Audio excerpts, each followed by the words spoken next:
In a contentious move that severs decades of asylum traditions, the UK government has passed a sweeping legislation mandating the deportation of certain asylum seekers to Rwanda. This decision has ignited a fusillade of criticism from human rights advocates, legal experts, and a considerable segment of the public, marking a stark transformation in the nation's approach to handling asylum matters. The move, stark and divisive, potentially redefines the boundaries of international asylum policies and alters the very essence of humanitarian considerations in the geopolitical domain.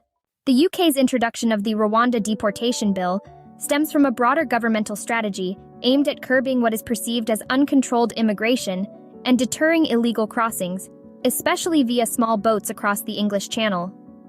The underlying notion is to create a deterrent so potent that it discourages asylum seekers from choosing irregular pathways to reach the UK, prompting a significant shift towards legal migration channels.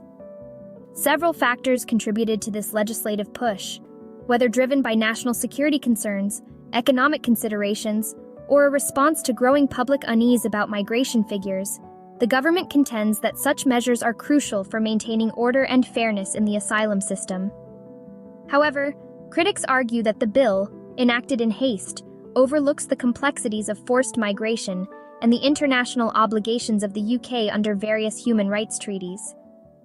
The legislative process for the Rwanda Deportation Bill was, unsurprisingly, fraught with controversy and opposition. It navigated a turbulent passage through the parliament, facing stiff resistance from various quarters, including opposition parties, human rights organizations, and even from within some conservative factions.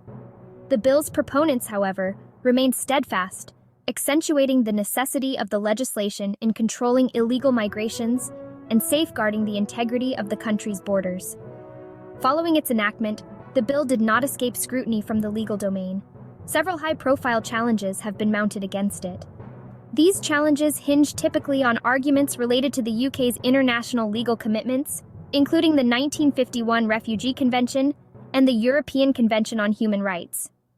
The legal discourse revolves around the compatibility of such deportation with these conventions, raising pertinent questions about the humane treatment of asylum seekers and the potential risks they might face in third countries.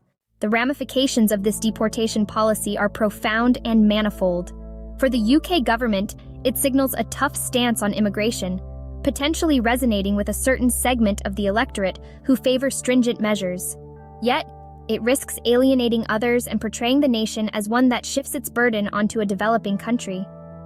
For Rwanda, the agreement involves substantial financial inflow, but also entails significant responsibilities and reputational risks.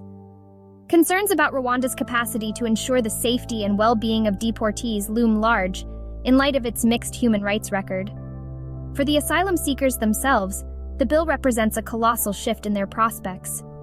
Those affected face not just deportation, but the daunting uncertainty of seeking refuge in a completely foreign context, removed from the networks and communities they aim to join in the UK.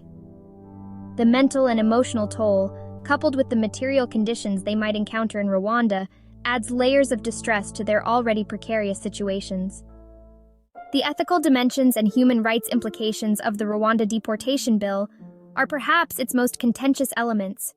Critics decry the policy as a stark contravention of the principles of asylum and non-refoulement, which prohibit the return of individuals to countries where they might face persecution.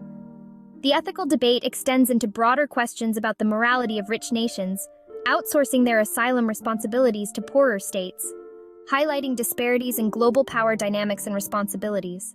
The UK's legislation may set a precedent, encouraging other countries to adopt similar measures, which could lead to significant shifts in international asylum practices. This move might strain the global asylum system, which is already beset by several challenges, including uneven responsibility sharing among nations. The policy's long-term implications might redefine asylum protocols, impacting not only the involved parties, but potentially altering the landscape of global refugee protection. Click on the subscribe button and stay tuned for more.